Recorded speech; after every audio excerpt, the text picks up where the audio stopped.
From Saudi Arabia's shocking victory against Argentina on the third match day of the competition to Japan's shocking victory over Germany and Spain in their group to the crazy last match day of that same Group E. Wow, take a bow Morocco for an incredible World Cup journey, finishing fourth and becoming the first African country to ever get to the semi-finals of the FIFA World Cup in its 92-year history, beating three of Europe's finest in Belgium, Spain and Portugal in the process.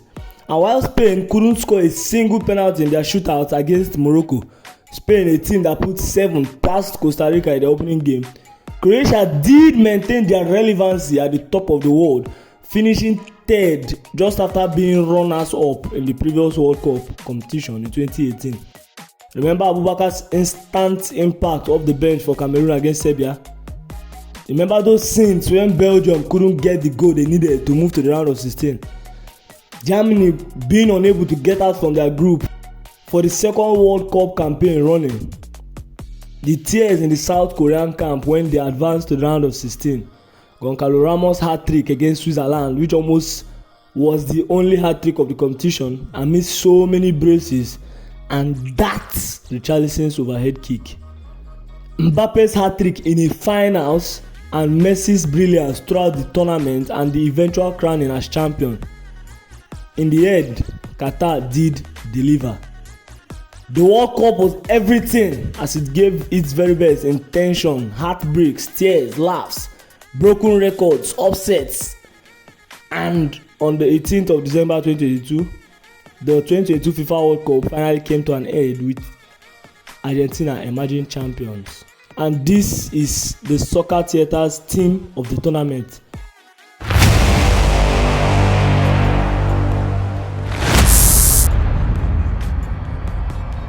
In goal, we have chosen Emi Martinez, which was a very hard pick, seeing as we also had to choose between him and Livakovic of Croatia, who actually kept more clean sheets than Martinez.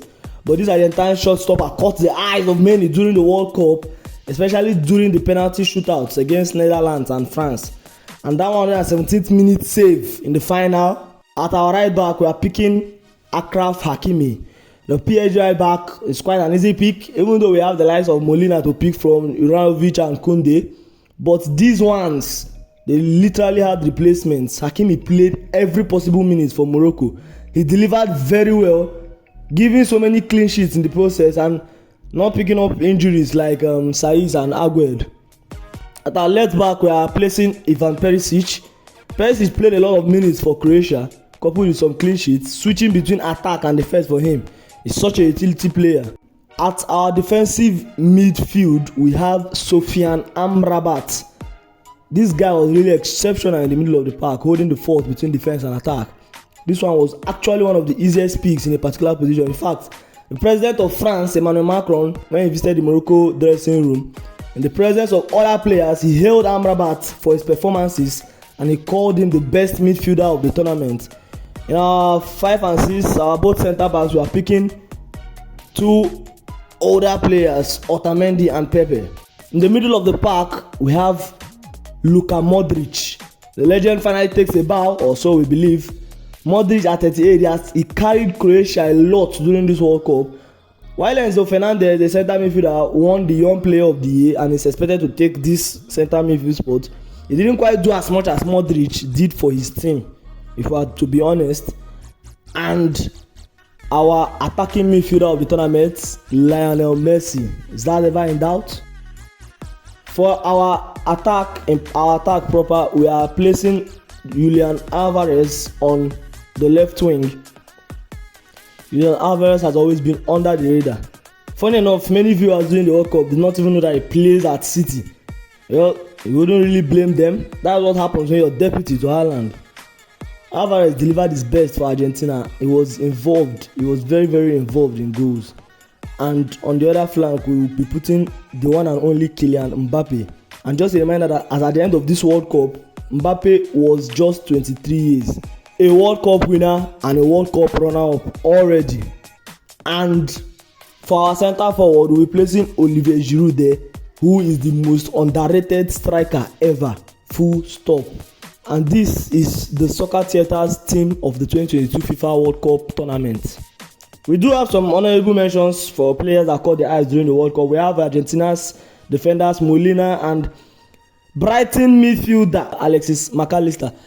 We were personally happy for him for making it to this squad, because the truth is, based on the club he plays at, many countries won't even look his way. But the Argentina saw his potential and they brought him, and he really delivered. Morocco's Atiat Allah and Unai. When Mazraoui got injured, Atiat Allah was a very good deputy for the left back position for Morocco. He was a very good player. We have Croatia's goalkeeper Livakovic and their defenders Vardiol and Juranovic. We have France defender Theo Hernandez, Antoine Griezmann the midfielder, and Ousmane Dembele. Dembele is really a force to be reckoned with when he's injury free. We have Portugal's defender Diogo Dalot and their midfield maestro Bruno Fernandes and the attacker Goncalo Ramos. These are notable mentions of people that actually played very well during this World Cup. Netherlands defender Denzel Dumfries is always performing at his best whenever he plays with his country. And the attacker Cody Gakpo scored in all 3 group games. We have England attacker Marcus Rashford and Ecuador's attacker and their captain Enner Valencia. And now that country football is over, now that the World Cup is over, we'll be going back to an action-packed club football, which begins 20th of December 2022 with the EFL Cup already in place. This is the Soccer Theatre, and we hope you had a wonderful time with us as we walked you through our team of the tournament.